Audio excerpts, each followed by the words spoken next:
Hello students, and welcome back to the Lore of the Iron Kingdoms with me, Professor Caster. Today we will be discussing I would like to say the major three Trollblood Warcasters, at least as far as the history goes, or the prehistory that we discussed in the Trollblood lore and military breakdown video.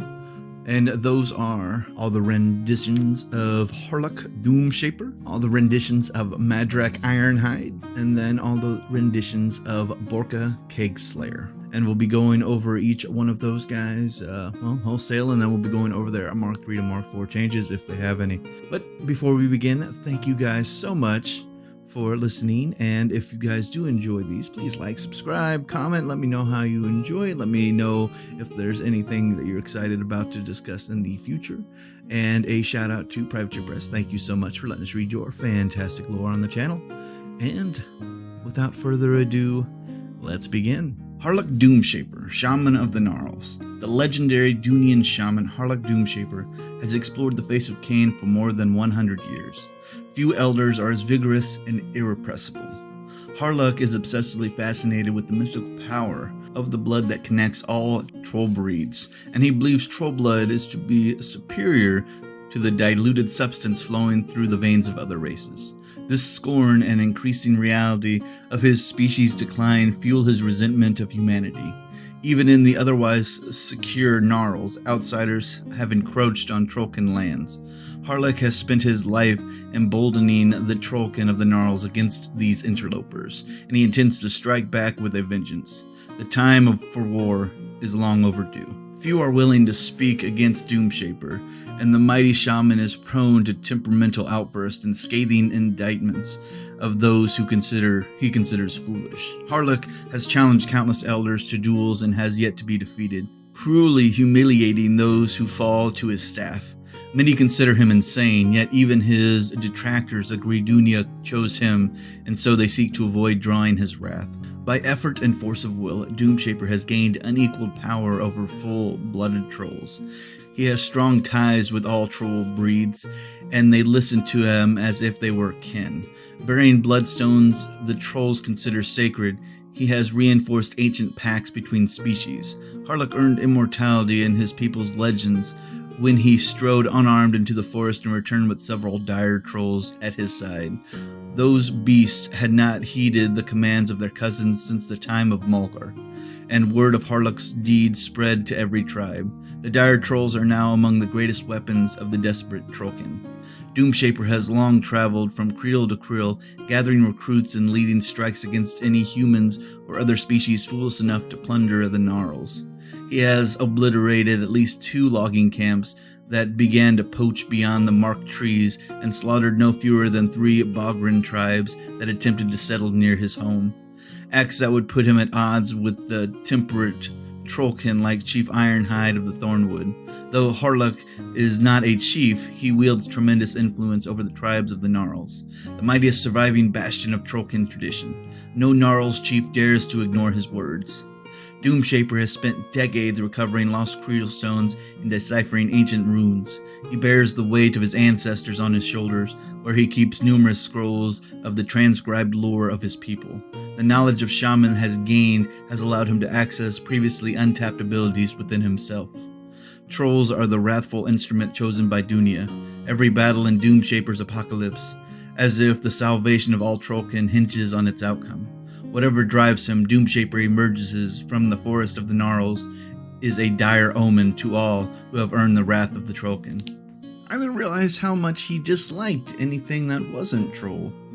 But that does make sense. The Trollkin really have been pushed back by society, and even their lands, what lands they have left are being taken from them as well. So I can understand his pushback. But yeah, no, he certainly does carry a great number of scrolls and runes on his back, and I'm surprised he's still walking, especially as old as he is, because if he's been doing this for over 100 years, that is something to be said about him. But let's read his Mark 3 to Mark 4 changes and see how they look. Alrighty, and as always, we're going to start with his stat line. Alrighty, appears his speed is still the same.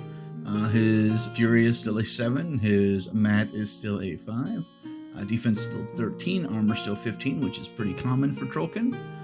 He still maintains a 14-inch control. He still has tough as part of his normal setup there. Alrighty, let's go over his standard abilities that he has. Looks like his goad has been turned into prod, which is basically the same thing.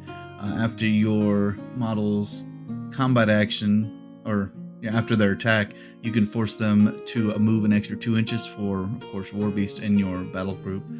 And then it looks like they removed great power, so he can't upkeep spells for free anymore, unfortunately. Looks like they kept his Scroll of the Will of Balasar, or whatever that is. So once per game, if one of your Warbeast frenzies, you get to choose who the frenzy target is, so that's kind of nice for far away games. And then his weapon is still Gnarl Root, and it still has a Mana 5, range 2, POW 12, and it still has a curse on it, which, for everybody that's unaware, it removes all focus and fury points of enemy models hit by this, so keep this guy away from your Warcaster, because he will kill them pretty easily, especially since without fury you can't transfer, and without focus you can't overpower your shields. And let's go over his fantastic feat, which appears still it is a mostly against Warlock and Warbeast feat, but his feat basically does the same thing it did before Dunia's Wrath. It deals d6 damage for each focus point, fury, or essence point they spend while in his control range. Enemy Warbeast suffer d6 for each fury they receive as a result of being forced while in Doomshaper's control range. If a model is destroyed as a result of this damage while casting a spell, that spell takes no effect, and if a model is destroyed as a result from taking this damage from an attack, the target model suffers no further damage or effects from that attack, so I guess they die right in the middle of it. But let's go over his spells and see what we got here. Alrighty, it appears his Dissolution spell from his Mark III has been upgraded to a Purification spell. So originally, Dissolution would enemy upkeep spells currently in his control range would immediately expire. Then anybody who was maintaining those spells suffers D3. I call it an upgrade because Purification, it also shuts down continuous effects, animi, and upkeep spells. Although it doesn't do the damage, but it still cuts down a lot more, so it makes it just a little bit better. And it's still the same price at 4 points. We still have Fortune, so target friendly faction models can reroll missed attack rolls. That's great. We still have Rampagers, so you can take control of an enemy Warbeast, have them make a full advance, and then hit something, which is great. We still have Stranglehold, so model damaged by Stranglehold either has to forfeit its movement or combat actions. That's still good. And then the Guardian Beast was replaced with the Watcher, which is basically the same thing. When an enemy model ends within 6 inches of the spellcaster, I can choose a cohort model in my battle group and move them their full advance, and then take a swing at the enemy model. So yeah, not really much has changed. It's all basically the same spells, just reworded and reset. So yeah, there you go. The only downside is Rampager is knocked down from a range 10 to a range 8. So unfortunately that has been narrowed up, but that does happen sometimes. Mostly for whatever reason. I don't know. It's all about game balance, I imagine. But yeah, so he's still basically the same caster he was before. The only thing he really lost was between Mark III and Mark IV was his great power that allowed him to upkeep spells without spending, or upkeep one spell without having to spend fury. So I don't really think that's a downside. I don't think he was disarmed at all with that. But let's move on. Hoarluk Doomshaper, Rage of Dunia. Hoarluk Doomshaper spent a century gathering strength and delving into the deepest mysteries of the Trollblood's essence. His great power has shaken the communities of the Gnarls and Thornwood to their roots and earned the fear and reluctant respect of countless elders. Trollkin and many circles talk about Hoarluk as a force of nature, implacable, incomprehensible, and impossible to ignore. He is a creature to be appeased and placated rather than be persuaded. Those who fear him believe he reached the peak of his power, that a shaman of his age can learn no more. They will soon discover the scope of their error. Even as many hot-blooded Trolkins continue to flock to Doomshaper to hear his violent rhetoric and to fight at his side, he remains focused on a more profound goal. It has never been for him to be a simple war shaman. He seeks to plumb the fundamental connections between all Trolkin, the power invested by Dunya in their blood. After learning all he could from scrolls taken from ancient Krielstones and venturing into every significant Mulgar ruin, Hoarluk decided he would take a more direct approach. He would plunge into the very depths of dire troll consciousness. Unshackling his mind and freeing himself of all restraints, Doomshaper merged with the most violent and powerful of these creatures, running with them, living as one of them, and rising to near godlike status among them. He has tapped into reserves no shaman has ever known, his escalating power proved in a ritual witnessed by the most ancient of dire trolls. As the height of the ceremony, Hoarluk cut off his own hand and then regenerated it, accomplishing in seconds what would have taken months for another Trollkin. Doomshaper has not only unlocked unprecedented regenerative powers, but has also gained the insight into primal nature that binds warbeast to warlock. This knowledge has given him unprecedented influences over his enemies, as he can now go beyond the blood of trolls to steal the essence of other beasts and use their powers for his own purposes. His newfound mastery of natural lore rivals that of even the druids of the Circle Oberos.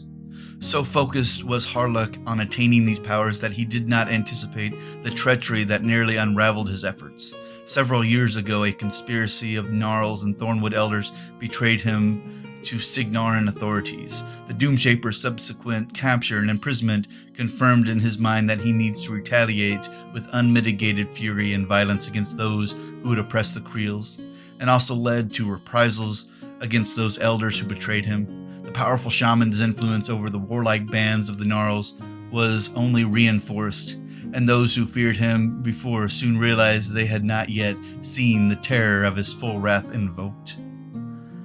So this guy is so in tune with what it is to be connected to a troll that he can now connect himself, kind of, with other people's warbeast as well. Well, that adds an entirely new terrifying thing to Doomshaper, because he already doesn't like other races, as he's noted. And yeah, and he was betrayed by his own elders. My goodness, they must be terrified of him. But we will see what that turns out to them in the future. But let's read over his Mark 3 to Mark 4 changes, shall we? Alright, of course we will start with his stat list as always. And as many of the Warcasters moved into from Mark 3 to Mark 4, nothing really changed on this one. He is still a speed 5, still a mat 5, still a defense 13, armor 15, arc of 7, and control range of 14, and he's a Trollkin, so he still has his stuff, as all Trollkins do. Appears his standard abilities, Attune Spirit's still there, so he can still cast an Animus. He still casts Animus without spending focus on, or Fury on that. He still has Field Marshal Overtake, so cohort models in this model's battle group gain Overtake, so after they destroy something, they can move 1 inch. So that's awesome. He still has Hyper Regeneration because, as mentioned in his story, he attained that after working with the Dire Trolls so thoroughly.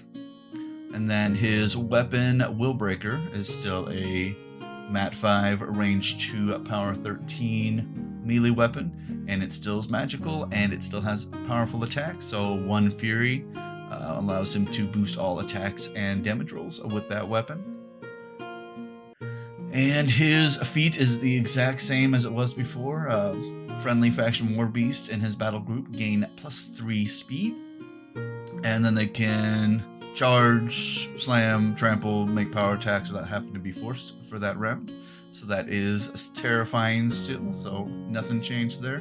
His spell list did get changed a little bit, so we'll go with what he still has. He still has Hex Blast, so whenever he shoots that at an enemy, all their upkeep spells and animis on that model/unit are removed. He still has Psychosurgery, so he can still heal everybody in his battle group within his control range, D3 +1. And then he still has Wild Aggression, which actually got cheaper in this rendition, so it's now a cost of 2 instead of 3, and it's still upkeepable. So what that does is a war beast that you target that on can run, charge, and make slam attacks, power attacks without being forced, and then gains boosted melee attack rolls, which is kind of insane that is a 2-cost spell and it's upkeepable. And it makes say you put this on a dire troll, makes them even more terrifying because they're going to hit what they're trying to hit. But things that we lost from the original, we lost Agitation, which placed a Fury point on enemy war beast currently in his control range. That's gone. Primal Shock also gone. I guess shooting through, aka a war beast arc node, didn't really help at all.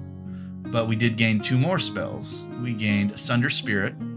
It's a cost of 2, range 10, pound 12, and what it does is it removes an enemy war beast that was damaged by Sunder Spirit loses its animus for 1 round. So if you have an enemy who has an animus on his war beast that's causing you all sorts of trouble, it removes that for 1 round. And then we get the Watcher. So the Watcher is a cost 2, range self, duration upkeepable. And what that does is when enemy advances in its movement within 6 inches of the spellcaster, you can choose a cohort model in your battle group, and that cohort model makes a full advance towards the enemy and then can make a melee or basic attack against said model. So that is pretty phenomenal, and for a cost of 2 and upkeepable again, this guy is terrifying, and he puts his war beast to work. Like, he is definitely a war beast caster with everything that he can do. Looks like he would be really good at running large groups of trolls and dire trolls and any kind of trolls, because this guy's definitely a troll caster. Not very much for units or solos on this guy, but definitely want to get him with a lot of his war beasts going. But very terrifying. Outside of those spells, not really much change to him. So outside of just making him better, because Watcher and Sunder Spirit, you can shut down enemies pretty dang quick. But let's move on. Hoarluk Doomshaper, Dire Prophet, and Scroll Bearers. Hoarluk Doomshaper has cemented himself by word and deed as an essential pillar of the United Kriels. Through his exploration into the history and the blood of the trolls, he unearthed long-forgotten secrets. His indomitable will tore legends from the Krielstones of the past and brought them roaring into the present, hungry and filled with rage. His most dire prediction has come true. Many who once shunned him for his radical ideals now beseech him for his aid. And while his words are an indictment of war, the shaman would sacrifice everything to ensure his people endure. Doomshaper has become a living repository of lore, rivaling even the omnipotence of the Circle Oberos. During a long lifetime of searching, he has scoured every sacred site and spent countless hours collecting rubbings from Krielstones from across western Amorin, accumulating a wealth of ancient teachings. Over time, keeping even a limited selection of the most spiritually potent writing has become an unwielding burden. A number of the stout pygmy trolls volunteered to help shoulder the legendary shaman's burden. Those taking on this task are loaded down with enough scrolls and cases to rival the weight of equipment borne by the most heavily armored Kriel warriors. The deep communion between Doomshaper and the greatest trolls is more than a matter of lore. It has changed the shaman's very being. When he entered into the pact with Molg the Ancient, offering his own hand for consumption, Doomshaper learned to regenerate as trolls do. He has learned to extend this tremendous regenerative power to the trolls under his command, making them tenacious beyond belief. The shaman of the Gnarls has never ceased searching for newer and greater weapons to add to his arsenal, to prove the existence of creatures even greater than the dire trolls. Through his scrolls, he looked back to legends from the dawn of the world, when mountains walked, and when the earth of Dunia's body mixed with the worm's predatory blood to birth the progenitors of all troll kind. He found ancient markers specifying where the Troll King had been imprisoned. Against the grave warnings passed down by his ancestors, he awakened and freed them. Soon thereafter, he journeyed to the frozen north and secured their wintry cousin, the Glacier Kings.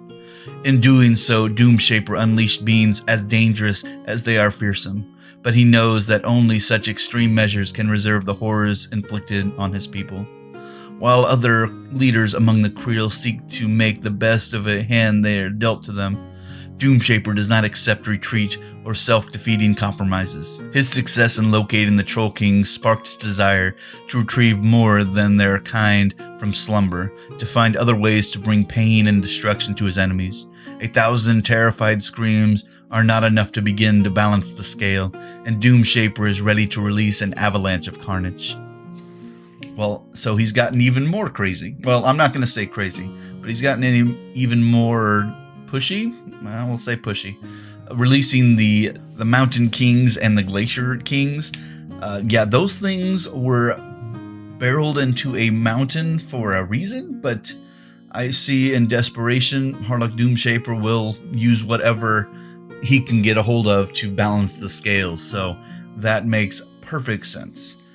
Yeah, but if you've ever seen a Troll King or a Mountain King, they are literal mountains, and they have such a huge regenerative property that they have wellplanes literally falling off them at any given moment. So yeah, these things are terrifying to behold.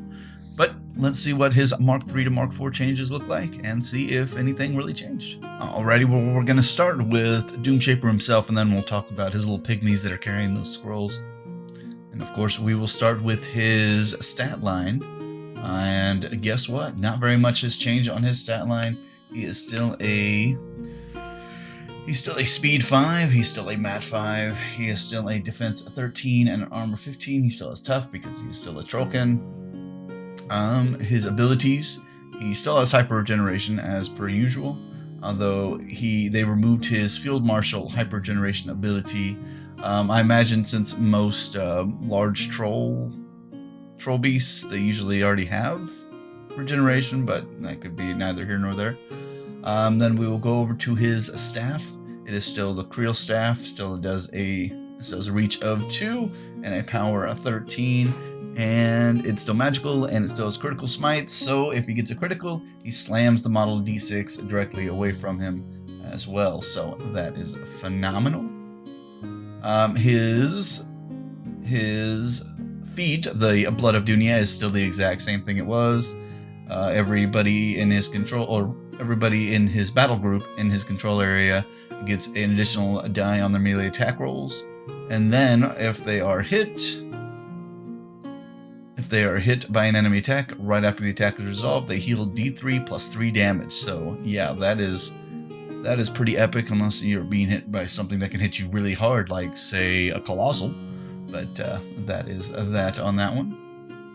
Then we go over to his spell list. He still has a Domination. When an enemy model advances, ends its movement within 6 inches of target model. In the spellcaster's battle group, the affected model can immediately advance up to 3 inches. So that's awesome. If you want to try to get somebody out of combat or somebody into combat, that's also useful. He still has Repudiate, Repudiate,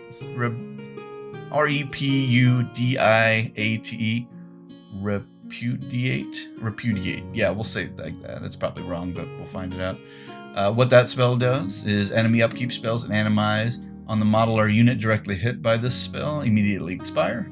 When an upkeep spell expires as a result from this spell, the person maintaining it suffers a d3 damage points. So that is the same. And Implacability has been replaced with Solid Ground, which is basically the same thing. I imagine it's one of their simplification things that Privateer Press has been doing. So while you're in his control range, you cannot be knocked down, you cannot be pushed, and you gain resistance to blast, which I would say that's actually a little bit better than Implacability, because even though Implacability said you can't become knocked down, pushed, or placed, or slammed, it did not give you resistance to blast, and resistance to blast in Mark IV is a lot, so you want to have that. Stranglehold still has Stranglehold. Model damage by Stranglehold either loses its movement or combat action during its next activation, so that's awesome. And then we still have the Unmending, which is basically the same. Target enemy model still suffers a -2 to their Fury and Threshold, and loses its enemies. So this is actually a better spell than his previous setup, so that is great. But let's move on to his little pygmy scroll bearers and see what they got there.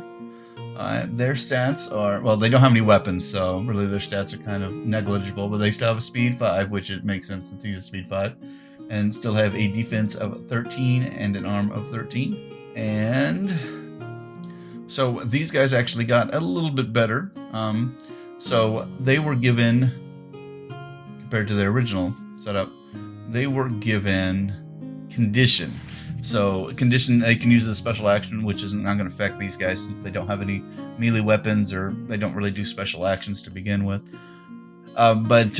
So they give conditions. So range, it's a range 6, target friendly war beast. If the war beast is in range, you can place 1 fury or remove 1 fury from it. So you're giving these guys some fury management abilities, which is always good for a very war beast caster, as Doomshaper seems to be.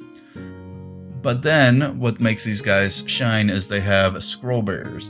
And this model can use one of the following scrolls at any time during his activation, while within 1 of Hoarluk. Each scroll can only be used once per game. So, because these scrolls are phenomenal, and they didn't really change from their Mark 3 to Mark 4. But let me go over what these spells do for his once per game. Technically, I would call these little mini feats, because yeah, some of these are awesome. So we got the Scroll of the Call of Trollkins. While in Doomshaper's control range, each war beast in his battle group can gain 0 fury when forced to cast its animus, instead of gaining the fury points equal to the cost of the animus. So this basically just gives them free animus for every war beast in his battle group. So free animuses, so they don't have to waste their animus points casting, or waste their fury points casting their animus. So that's awesome. The second one is the Scroll of the Hand of Yolandi. While in Doomshaper's control range, enemy models pay double the focus or fury points to cast or upkeep spells, which for people that have expensive spells like 4 focus, you're pretty much shutting them down being able to cast spells. So yeah, and having to spend, if you're maintaining anything more than 2 upkeep spells, then it kicks up to 4 focus needed to maintain those. So yeah, he can shut down casters pretty quick with that. And then last but not least is the Scroll of Strength of Mulgar. While in Doomshaper's control range, friendly faction warrior models gain an additional die on attack rolls, and then you discard the lowest roll in each roll. So yeah, it's kind of like Science Importance a little bit. So, but still makes them a lot more accurate. And again, all of these are only once per game, so spread these out when you need them. And none of these cost a special action, so you can have your scroll bearers use condition, they're in, wherever they need to use it to help balance out your focus. But yeah, this guy is terrifying. He not only has his major feat, but then he has 3 little mini feats that he can use once per game as well, that definitely make him well worth the, well, I would say points, but leaders don't cost any points, but definitely worth taking if you're running a heavy war beast army with the Trolkins. So yeah, but let's move on to another warlock. Alright, we'll be discussing Madrak Ironhide, champion of the Kriels. Before he became a legendary warcaster that he was, we have a prehistory, not very much, but just enough to read about what he was before he was Madrak Ironhide with his World Ender Rathrok axe. Let's read about it. Before accepting the accursed Rathrok, Madrak Ironhide established himself as one of the greatest champions of his Kriels. He made a name for himself in the core dueling arenas as a youth, and later sought to explore the ominous Thornwood Forest, battling Tharn and stranger things deep within the twisting depths. And his reputation grew again in the early Trollkin Wars as he led warriors and warbeasts alike against the human kingdoms. Even without the legendary weapon, Madrak was destined to forge a legacy like no other. And this is just his lesser warcaster or lesser warlock type. So he can be pulled in as a solo to any army that he is not already leading as a full-fledged warcaster, of course. Let's read his Mark 3 to Mark 4 changes, and they have actually changed a lot of these character lesser warlocks, so I imagine that he will probably be the same with a lot of the changes to make these guys a little less powerful in their own right. So, but let's go read over what he's got. So stat line still the same. We still a speed 6, still a math 7, defense 13, arm 17, 4 focus caster because he is a lesser warcaster, and then his HP is still an 8, of course, because he is a Trolkin, and he still is tough because he is still a Trolkin. And some of the fun things that we've lost here are henchmen. So he no longer takes a Troll Axer and a Troll Impaler as a henchman. No longer gives those two guys a +1 to their match, +1 to the rat, and then lifelink. That has been taken out. No more. He's still a lesser warlock, so he still has his ability to manipulate fury, still has his ability to heal himself, and still transfers damage to any war beast that he is accompanied with.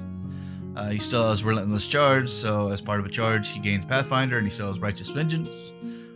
So if any of his friendly faction warrior models are destroyed or removed from play while within 5 of him, he gets to move 3 inches during the maintenance phase and take a swing at somebody. And then he was given unyielding in Mark IV, which makes him a little bit more of a melee warcaster while in melee. So it gives him a +2 arm. While in melee, get him up to an arm of 19, making him a war beast in his own right. And since this is before he got Rathrok, he has Stone Shard, and Stone Shard is a power 14 magic weapon.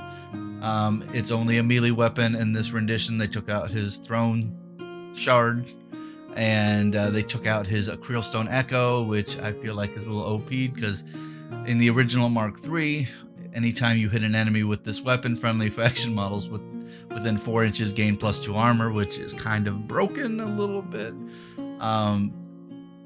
But they probably did that to just kind of balance this out and make them a little less powerful. And then his spell list is 2 spells he's got. His Bracer was replaced with Fortify, which it's basically the same thing. It still gives models in his battle group +2 arm.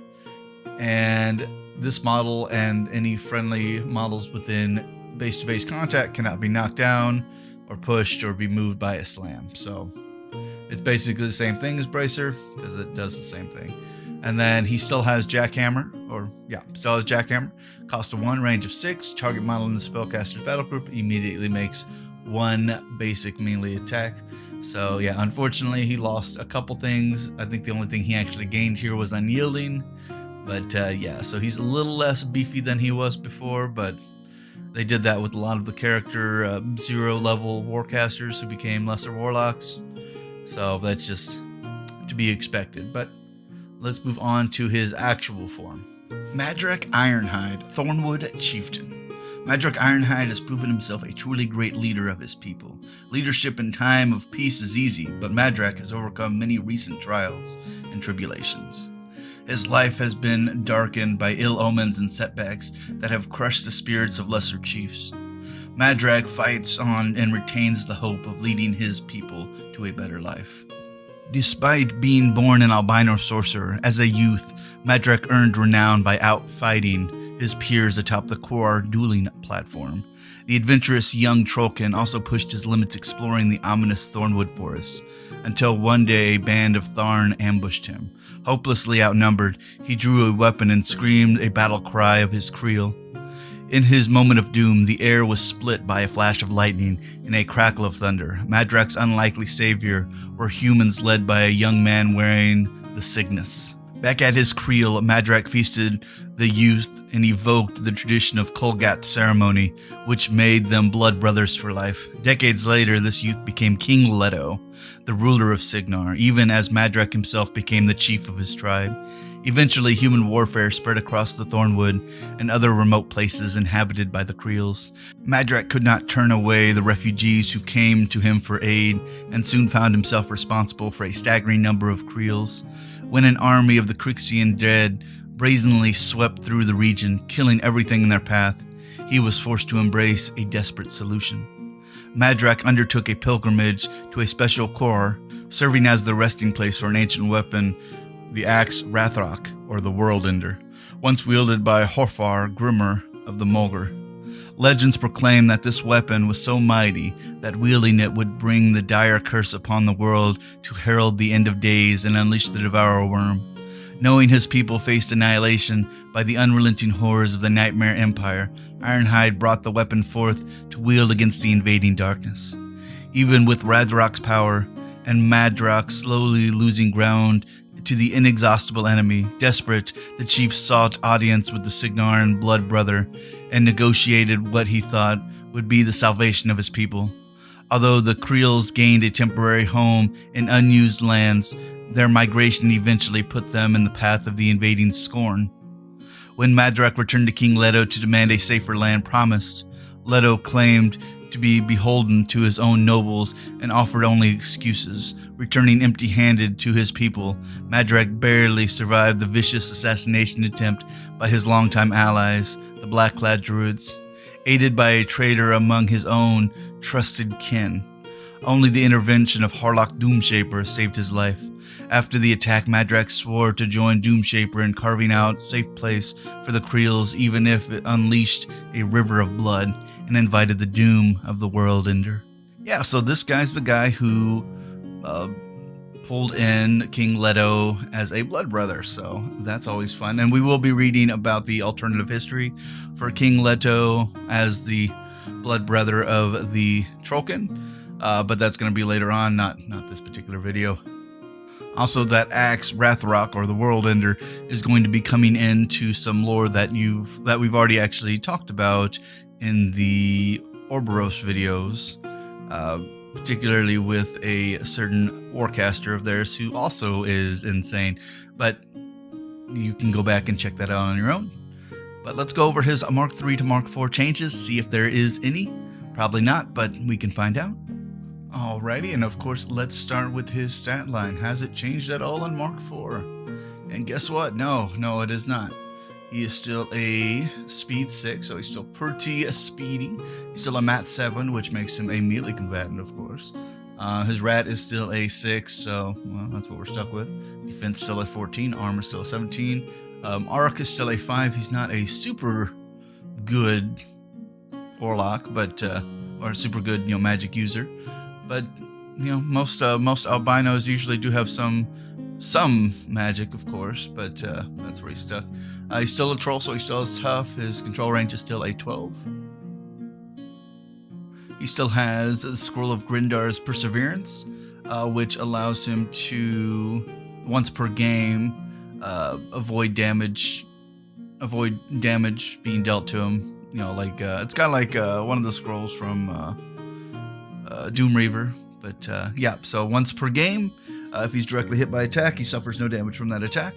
And then he still has Tactician, which makes all of friendly models within 10 inches of him ignore other models when determining line of sight, or ignore other friendly models when determining line of sight. And then they can move through him, which for a Trolkin army, where all of them are medium based or larger, most of them, that allows them to just move through each other as if they're not there, and shoot through each other as if they're not there, making them even more dangerous on the battlefield. So watch out for that. And then his weapon got a little bit better. So his Throne Rathrok is still a rat 6, so he's not like crazy huge rat. Still a range 8 and still a POW 15 and still a magic weapon.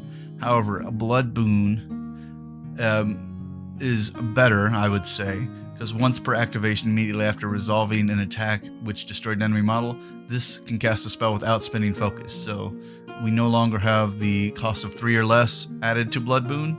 So that's actually going to be fantastic for other warcasters. I'm not sure if he is going to benefit from this a whole lot, because I don't think he has any super expensive spells.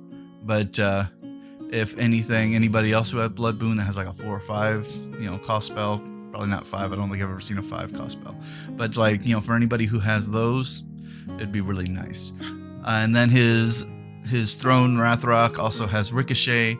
So after he hits somebody with one weapon, he can hit another model within 4 inches, ignoring line of sight and the weapon's range, and then of course it just comes right back to him. Yeah, but you can only do that once, so you can't ping off 6 people or something like that. It's only one extra shot. And then of course his melee weapon Rathrok also has blood boon, also mat 7, power 15, magic attack. His feat really hasn't changed either. It's still D3 plus 3, or remove D3 plus 3 damage points from friendly faction models, currently in his control range. And then while in his control range, friendly faction models cannot be charged or be hit with a slam power attack. So that's nice, and that's pretty much the same. And then his spell list, he has a very short spell list. Of course, he is only a 5 focus caster, so you don't need to give him a whole lot of stuff. He still has even ground, so while in the spellcaster control range, friendly models gain +2 defense and cannot be knocked down. So that's great for a model, or great for an army that all has tough, like the Trollkin do. Gives them super tough, like I like to call it. Well, I like to call it super tough, although some people call tough on a 4, 5, or 6 super tough, but I feel like if you can't be knocked down, that means that you can keep using tough over and over again. At least that's how we do it in my shop, so we'll keep going with that rule.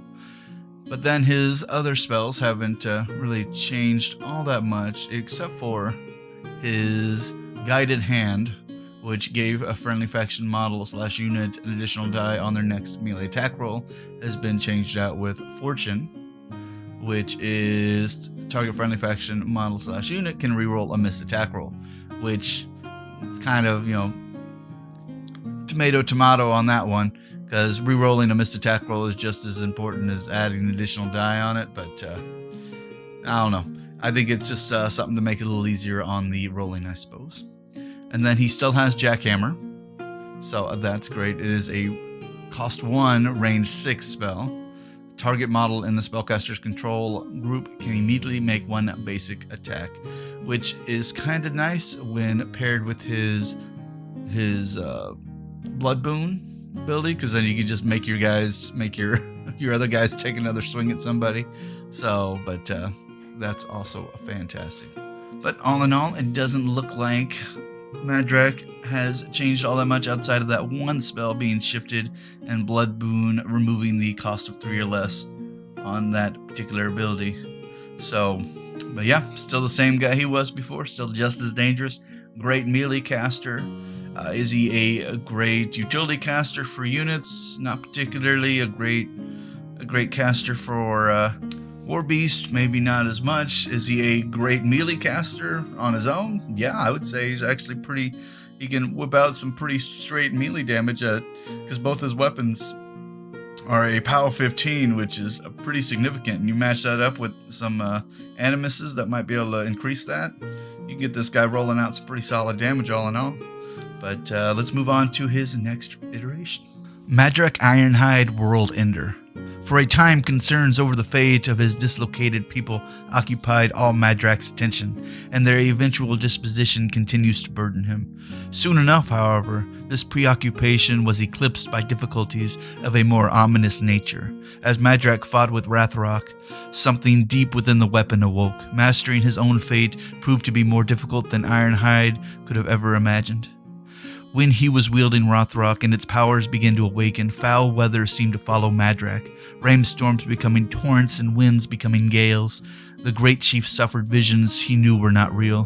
Walking past summer meadows, he saw instead ancient battlefields, strewn with corpses and tattered banners of forgotten nations and tribes.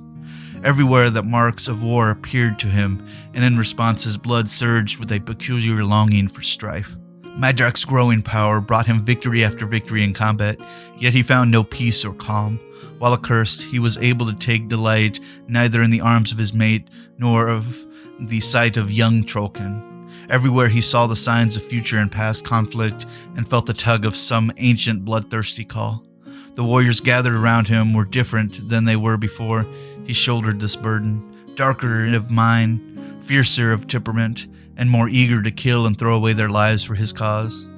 Friends who once trusted him with their lives began to look at him with fear and uncertainty. Madrak tried to rid himself of Rathrok many times, but eventually resigned himself to the fact that he could not simply put it aside. Countless times he had left it locked away, only for it to appear in his hand when battle came. He asked the best smiths of his people to destroy it, but they could not even mar the leather binding. It refused to release him. Madrak began to believe the visions and the impulses he felt were a sign of Horfor Grimmer, reaching through the axe from beyond the grave and influence his decisions. During this period, Ironhide's followers still shouted his name and praised his strength and wisdom, but others spread warnings. Many Kriels are still afraid of the storms that linger when he passes. For some, it's Madrak, not his axe, they now call the World Ender.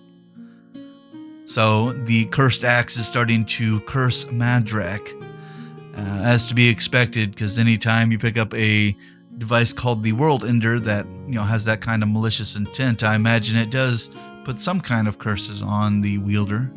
I'm curious how close this thing is related to the Doom Reaver swords that the Khadorns use, but only time will tell, and maybe this guy's looking for a better owner, I suppose, but we shall see in the future. Or if you read or listened through our classes on the Circle Oberos, you saw where this particular axe found his kin.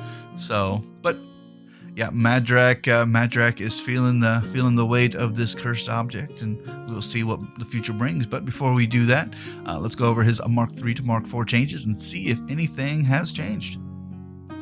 And as usual, not much has changed into the Mark IV of this character. So we're going to start with the stats as always.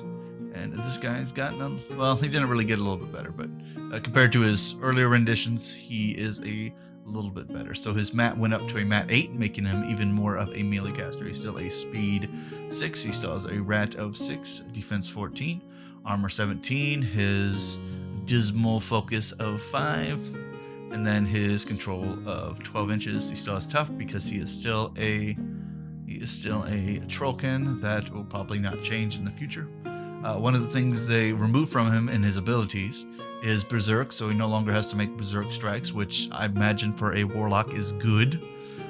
He still has Field Marshal Relentless Charge, so he gives everybody in his battle group Relentless Charge, which for everybody that doesn't know, Relentless Charge is part of a charging. This model gains Pathfinder. And then he still has Grim Salvation, so if he's directly hit by a basic attack made by an enemy, choose a friendly non-corporeal warrior model within 3 of this model to be hit instead. And then they're hit and stuff for all the stuff. And then his weapon has not changed at all. Still a magic weapon, still a power of 15. Still has a grievous wounds for from his Mark III to Mark IV. And then still has Rathrok's Awakening, which means anytime you kill a living enemy with this weapon, you gain a Fury point. So it will help. It will help keeping this guy satiated if he's killing lots of people. But play that as you will. And at a POW 15, you can clear a lot of creatures very quickly. His Desperate Hour is still the same for his feat. Everybody, all friendly non-Warlock faction models gain Overtake and Berserk, and that's everybody, so all Trollkin, all Warbeast, and the like. And getting Overtake after you kill somebody, you move up to 1 inch, and Berserk means you just keep on swinging, so every time you kill somebody, you gotta hit somebody else. So yeah, that is a great and very dangerous ability to have at 2-for. But yeah, you can really clear out the guys if you keep them far apart from each other, or else they will start hitting each other, so that might be a problem. His spells are basically the same. Blood Fury has been replaced with, of course, Battle Lust, which is the same thing. A friendly faction warrior model / unit gains an additional die on melee damage rolls, but suffers -2 defense. Same thing as Blood Fury. He still has Eruption, which is an attack that causes fire damage and places a cloud effect on the model hit. It's a power 14. However, the end part of this changed, so the cloud effect just puts on models that move into it or in their activation in it. It just causes the fire continuous effect. So every maintenance phase you don't get it off, you suffer a power 12 damage roll on 2 dice instead of the original power 14 damage rolls like the original. So unfortunately, that's been nerfed a little bit. And then he still has Warpath. So every time a friendly faction model in the spellcaster's control range destroys 1 or more enemy models with a melee or range attack, immediately after the attack is resolved, a cohort in his battle group can advance up to 3 inches, and each cohort can only move once per turn. So if they kill 6 guys and they have 6 cohorts, well, they can get them moving up the field pretty sweetly. But yes, so outside of those minor word changes and the ability changes, really he's the same guy he was before, minus him being Berserk himself. So yeah, he makes him even more dangerous. and makes his guys even more dangerous. And you know what's nice is his simplicity as a warcaster, because his spell list isn't super complicated, and his feat's not, you know, crazy complicated either, although I do suggest you keep your guys pretty spread out when you pop this feat. But yeah, that's what we got. So a pretty dangerous dude, getting better every time. And yeah, you want to get this guy into melee because he loves melee. So, but let's move on to his final rendition. Madrak the Great Chieftain.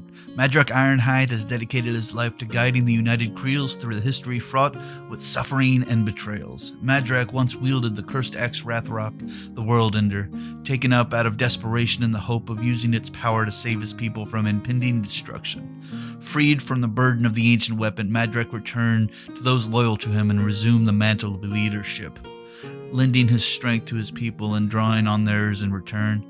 The Battle of the Bloodstones in 609 AR nearly saw Madrak's people destroyed despite the defenses they had built to protect their village in the desert south of the Iozan Peaks. Yet Madrak prevailed by drawing on Rathrok's power, surrendering himself at last to the weapon. This harrowing choice nearly brought the Devour Wurm into the world, yet also freed Madrak from his burden. In the aftermath of this battle, and seeing nothing for them in the west, Madrak took his people on the great pilgrimage to the southeast to find them a new home. In the lands of Alchir, Madrak seeks to reconcile old Trolkin traditions with modern and disciplined armed forces. To this new land, the once displaced Kriels brought many relics of their past. Among them is the Shield of Valar, that once protected the legendary Taluk warrior Grindar. Thought to have been lost in the battles against the Orgoth, this artifact is now wielded by Madrak Ironhide and symbolizes his path as a leader who has stepped from the past to seize the future. Shield in hand, he stands as a bulwark against any who would threaten the Kriels in their new home. Alchir has presented its own host of problems for the Trolkin, as the threats of the old world has been replaced by those of the new. Cunning beast and indigenous jungle tribes have contested with Madrak and his people as they fight to build a new home for themselves.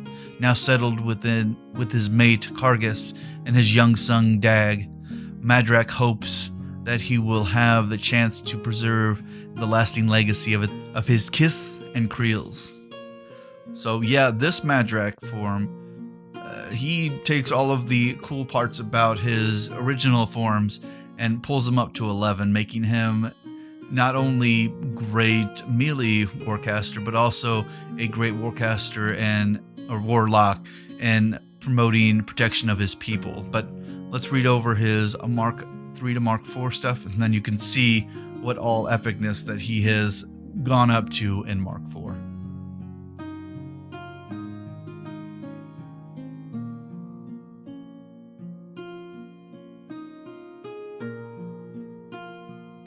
And of course, we'll always start with his stats, and we'll go over those. All right, so he dropped back down to a Mat 7 because he's no longer being jacked up by that old cursed axe that he carried. So he's a Mat 7. His rat went up to a 7, so now he's better at throwing stuff. His defense went up to a 14. His arm is at a 17, but can go up to 18 or 19 because he has that shield. His fury is now a 6 because he's not being tainted by worry anymore. He's just in a protector mode. He still has his tough, and he has dual wield, so he can make both ranged and melee attacks in the same activation without any kind of issues there. All right, and let's go over his abilities, which I feel like his abilities are better. It gives him a lot more stuff than his Mark III abilities. But one thing he lost was a Field Marshal Shield Guard, so he no longer gives his War Beast or Warjack Shield Guard, which is fine. He actually got Attuned Spirit, so he can cast, once per activation, he can cast an Animus for free, which I feel like that kind of takes up that. His Protective Aura has been simplified, and now it costs nothing, so his Protective Aura is still a range 8, so everybody within 8 inches of him, all friendly faction models within 8, gain a +2 armor. That's it. You don't have to pay any more fury for it. You don't have to pay anything for it. It's automatic, always going. And for Trolkin, +2 armor is a godsend. So, yeah, keep that up. And then he still has Righteous Vengeance. So if a friendly faction warrior model was destroyed while within 5 of this model, he can move 3 inches, make 1 basic attack during the maintenance phase. So you still got that. He himself still has Shield Guard, so he can take a hit for anybody within 3 inches of him that's shot at. So he still got that. And then in Mark 4, they gave him back Tactician. So it allows everybody within 10 of him to ignore friendly faction models, or friendly models, not friendly faction, friendly models when determining line of sight, and they can advance through each other without being impeded. So, yeah, so he is making Trollkin warrior models even better, and yeah, he makes everybody a little bit better. So, and then his weapons are, of course, his thrown spear. So it's a range 8, rat 7 now, thank goodness. And a POW 14. So basically his weapons just got a slight nerf to them as far as damage goes. So that's just how it is. Then he has a melee spear, POW 14 magical. And then his Shield of Valar has beatback on it still. So when you hit somebody with it, you push him back and then he follows up, and that's how it goes. Then his feet really didn't change at all. Friendly faction warrior models cannot be knocked down. When they have to take a tough check, it's a 4, 5, or 6, so super tough right there. That whole thing, super tough. And then after they super tough, if they make that, they can automatically move 3 inches. So if they have to make a tough check and they make their tough check, they move 3 inches. Awesome feat. Gives them a lot more mobility.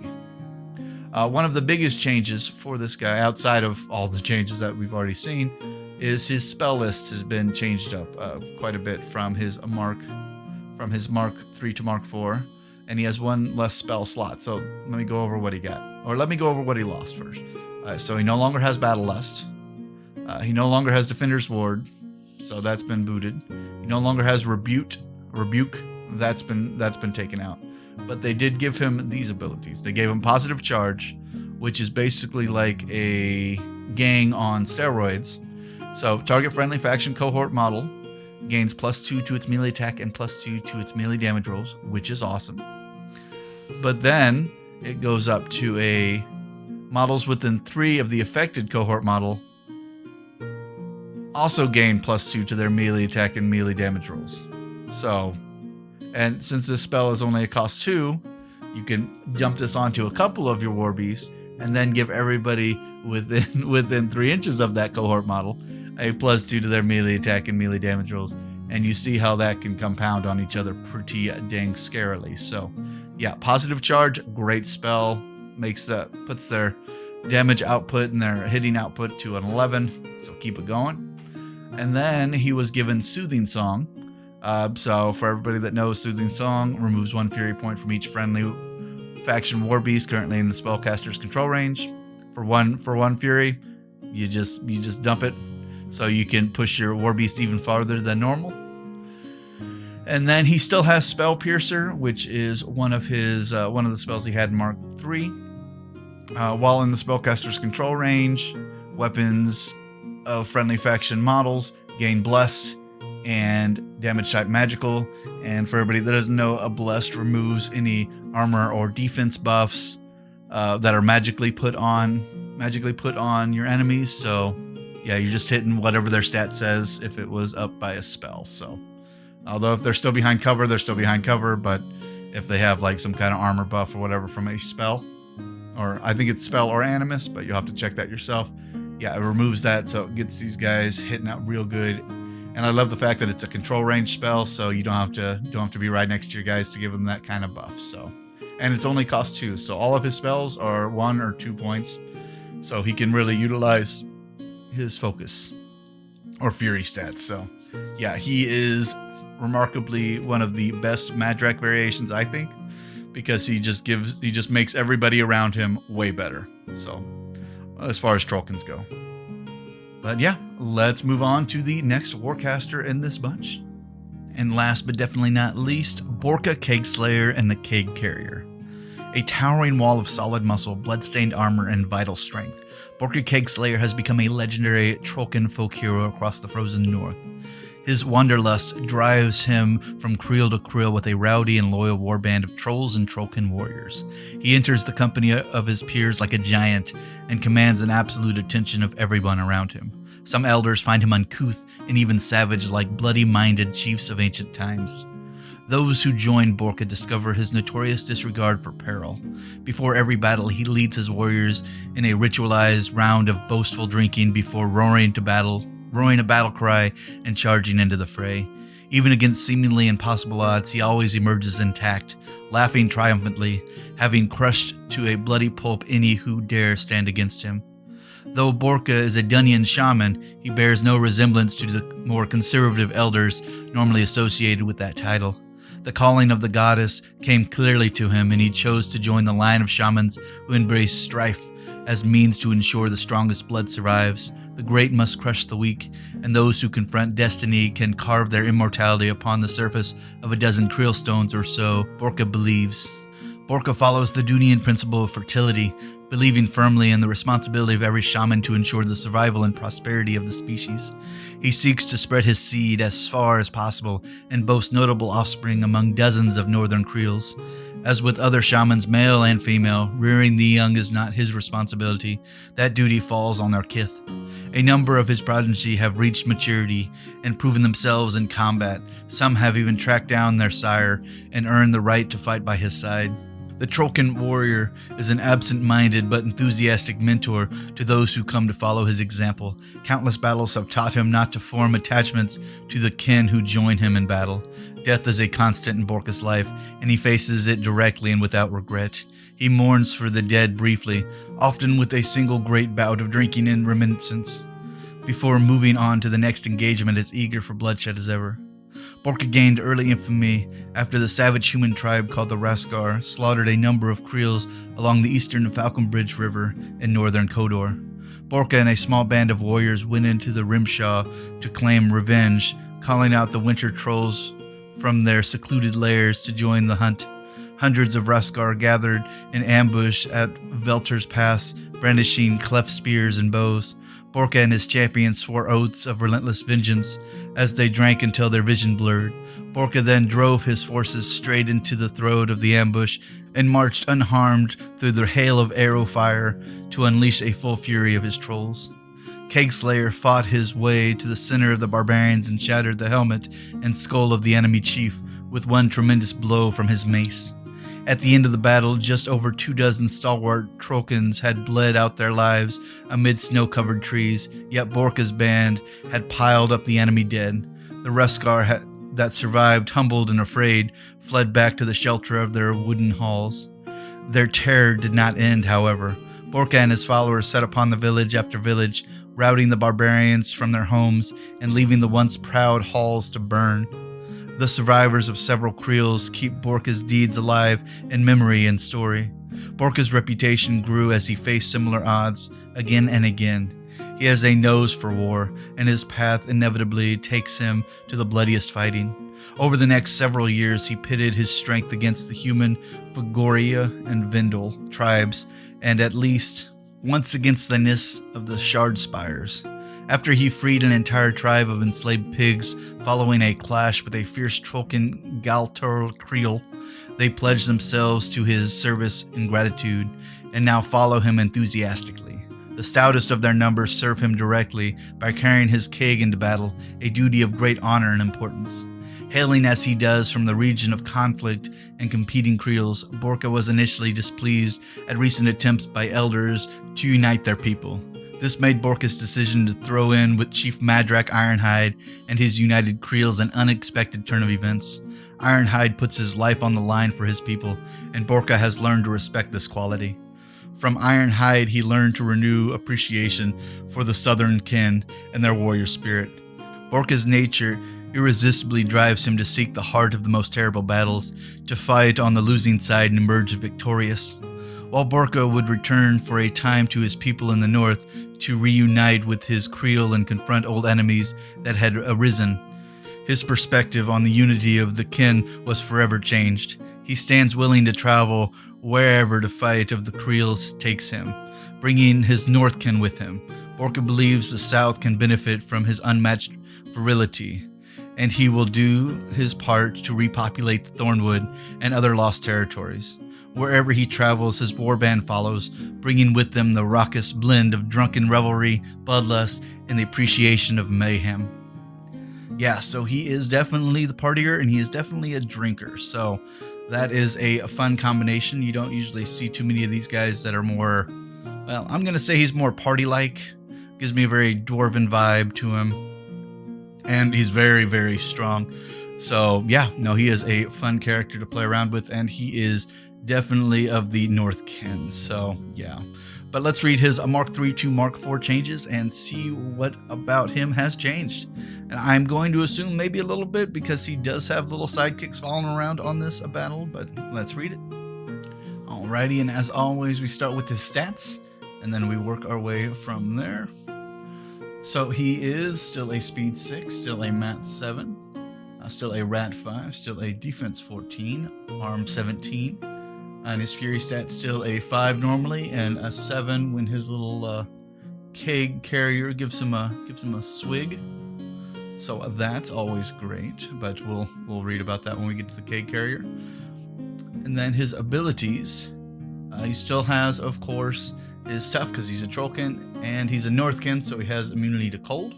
So that hasn't changed. He still has relentless charge. So as part of a charge, he gains Pathfinder. And he still has unyielding with the +2 armor, so nothing has changed there. And then his bomb, his weapon bomb, still a range 8. AoE is a 2 with a 12 and a 6. So 2, he can hit additional 2 models 2 inches away, as per usual with the newer form of the explosion. And then his melee weapon, Trauma, is still a power plus strength 15.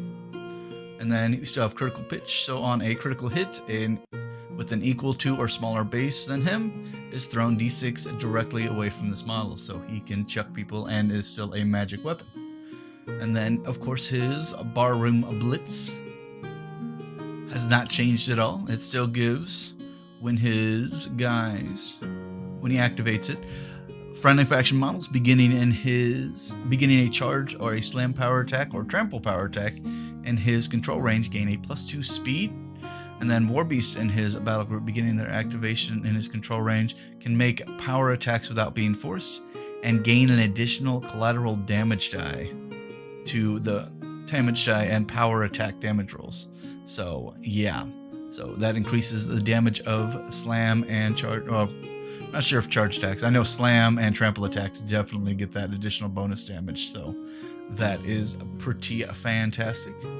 And then he still has arcane spells. He still has arcane ward, which gives his guys a +2 defense and cannot be targeted by enemy spells. So that's phenomenal. He still has Mosh Pit. And Mosh Pit's played out the exact same way that it was played out in Mark III, which means guys in his control range immediately stand up, and while they are in his control range, they gain a knockdown to their weapons. So knockdown automatically knocks down people they hit.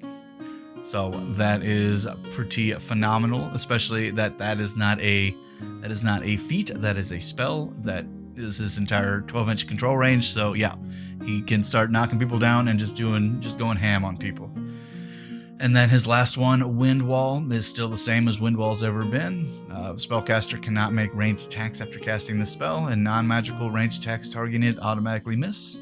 And while completely within 3 inches of the spellcaster, models cannot make ranged attacks, and non-magical ranged attacks targeting them automatically miss. So yeah, gives him a lot more survivability there. Still the same thing that it was. He's very, very simple, and he really helps out his units, and he can start pushing damage hard. But let's read over his little assistant, the Keg Carrier, and see if anything has changed with that. And then, of course, as always, we will start with the stat line of these guys. Stat line is the same. He is still a mat 5, defense 13, arm 12, little fellow that runs around with him. He's still attached. So he's still attached to Borka Kegslayer. He's still a companion to Borka. So if Borka's gone, he goes 2, as always, with attached. He also has tough, and he also has immunity to cold, so that hasn't changed at all. His abilities are still party foul, so if he is destroyed during combat, during your maintenance phase, one friendly faction model can advance 3 inches and take a swing. So yeah, you don't want to do that. And then his special action top off, what we mentioned earlier, while base to base with Borka Kegslayer, if he's in range, he gains +2 fury points and stumbling drunk.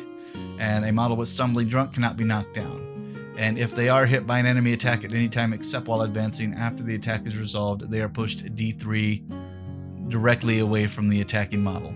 So yeah, so Borka, as long as the pig's still around, Borka can't be knocked down, and anytime he's hit, he moves 3 inches. So, you know, if somebody hits him once, he could potentially move out of range of attack, and then he gains +2 fury points. So I think that gives Borka some hecka survivability. So yeah, let's read his next rendition and see what's changed. Borka, Vengeance of the Rimshaw. As war continues to consume the lands of the Trolkin, Borka, Vengeance of the Rimshaw, rides atop his powerful northern bear Arctos, like a savage chieftain of old, bringing hope to the beleaguered kin and swift death to his enemies. The years of conflict beside Madrak Ironhide forged Borka's lust for combat into something greater. Where once Borka strode into battle seeking only personal glory and thrill of crushing his enemies, he now sees the blows he lands as a vital part of the fight his people are waging for their very survival. Affirmed by the leaders of the kin, Borka revels in the combat more than ever, each blow fueled by a certainty that in following his own call to battle, he serves his people in their greatest time of need. Following his near death at the Wormwall Mountains in a punishing duel against Cromak the Ravenous, Borka returned to his home Kriel. There he restored ties to the matriarch of his Kriel and was unexpectedly reunited with Arctos, a bear he had saved and befriended as a cub. Recognizing that his old friend still shared his enthusiasm for fighting, Borka took the beast as his own battle mount. The two have become inseparable, and the sight of the pair charging headlong into the enemy in a roaring storm of teeth, claw, and mace chills the marrow of any who faces them. Borka's time among his Kriel, along with his recent brush with death, have brought a certain clarity to the shaman regarding his love of fighting.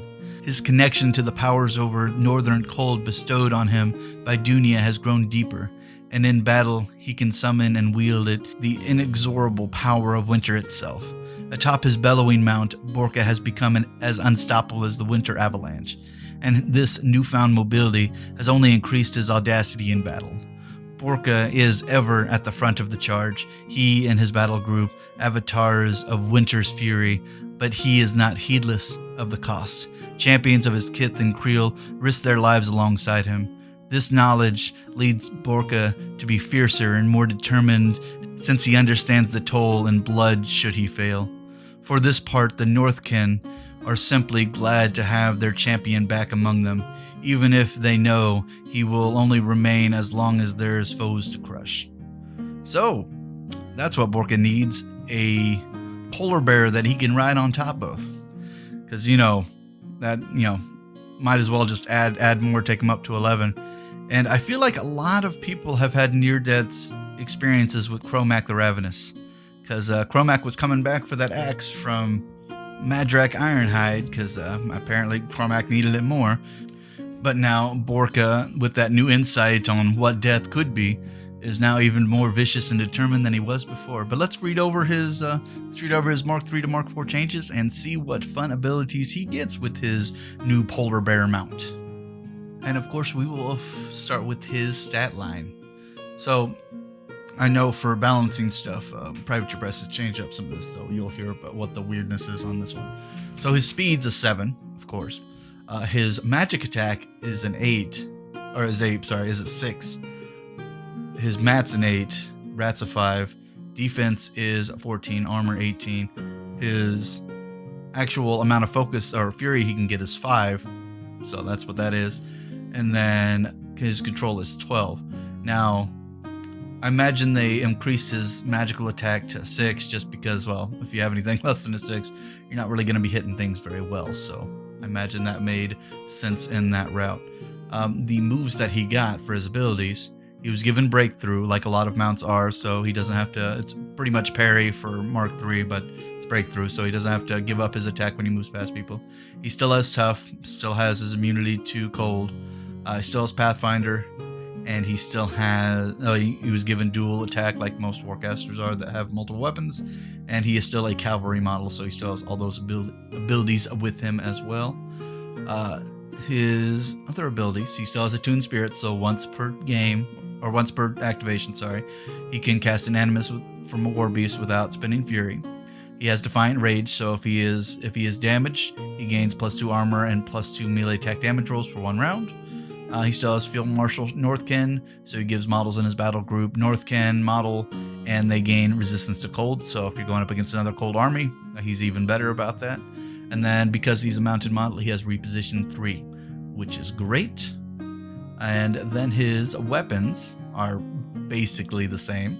He still has a Rat 5 range 8 bomb. It has a 2 AoE, POW 12, and 6, so he still got that. His trauma still does the same thing with his melee weapon. It is a Mat 8, Power 15, Critical Smite. Smite, Slam D6 on a critical. So there's that. However, his new third weapon, his mount, or now it's called Bare Hands because it's literally a bear. I don't know why you would have a mount weapon without. Anyway, so it's called Bare Hands, and this is a Mat 8, Ranged 1, Power 14, and the abilities on this weapon is Knockdown, which is great, but then it has Trash. Now, Trash gains an additional die on damage rolls with the weapon against knockdown targets, and this thing automatically knocks them down, so it automatically gets boosted damage die on that, and then, or not boosted, but an additional damage die, so you can boost on top, so you could potentially get a Power 14 with 4 dice on it if you want to spend your very little fury on that. So yeah, that's unsettling. His feat is exactly the same. While in Borka's control range, models gain stealth. And when an enemy model without resistance to cold,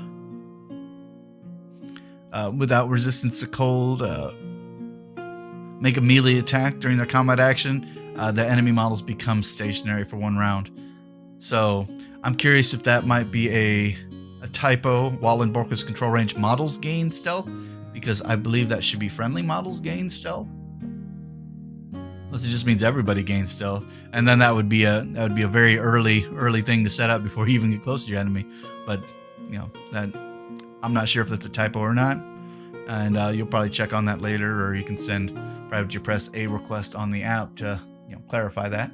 Anyway, his spell list is changed slightly, so he no longer has Battle Charge that gave Counter Charge, because they removed kind of Counter Charge in Mark IV because they didn't want out of activation charges, because that created a lot of messiness. So that's been replaced with Boundless Charge, which gives a model the ability to charge without spending focus, and then they gain an additional +2 speed and Pathfinder to that charge, so gives them some maneuverability and a lot more range. And then he has Frostbite. Frostbite replaced Frost Hammer.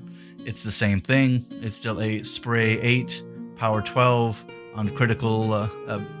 It does cold damage, and on the critical hit, it freezes the target, or targets, depending on how many you get in the spray. And then we have Snow Shroud. Friendly models gain concealment while within the spellcaster's control range. So always having concealment is good. So is this guy scary? Yes, he is. And his ability to go up against cold or other enemies that use cold, such as Khadorn spellcasters, makes him a terrifying warlock to pick up. So yeah, I recommend him for anybody who enjoys a good just giving people a thrashing, because he can really pull out the beatings in melee. He is definitely not a behind front lines warcaster. He is on the front lines warcaster. So get him up there, get him doing what he does best. But that will do it for today's class. That's the top 3 warcasters or warlocks in the history, at least what we read. And next time we'll be reading about whichever others we pick up. But thank you guys so much for listening. If you do enjoy this, please like, subscribe, comment, let me know what you think. Let me know if you've ever used these guys on the field, or if you've ever gone up against these guys. Let me know those stories, because they're always fun to hear. Also, please let your friends and fellow gamers know about this YouTube channel, because it helps to keep this Steam train rolling, helps us grow, helps us, create more of a community here. And thank you again, Privateer Press, for letting us read your fantastic lore, as always. And as always, class dismissed.